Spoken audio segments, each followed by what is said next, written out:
you got great kinematic sequence. Your 1, 2, 3, 4. Your peak speed, your hips don't reach maximum speed early enough in the downswing. The takeaway is still too far in.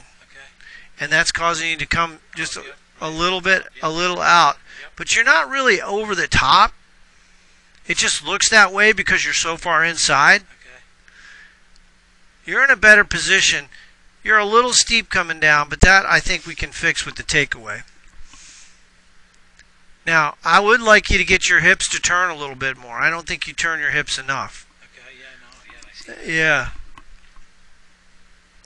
And I think that would give you a little, and I want you to practice this drill where you cross your arms and work on turning your hips from the top of your backswing.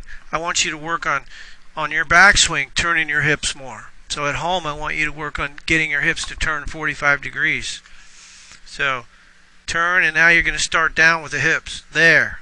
You already do that pretty good, but I think you could improve the speed sequence. I'm going to talk to a couple of my friends.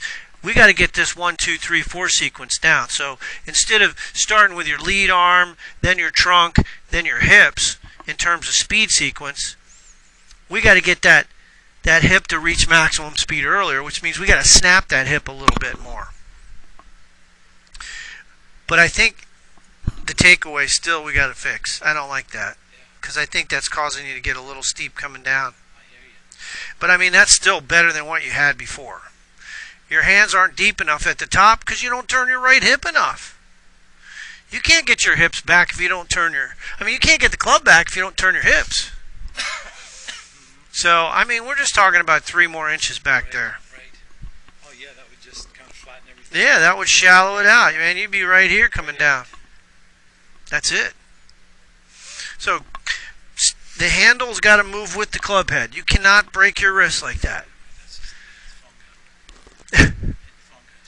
Right.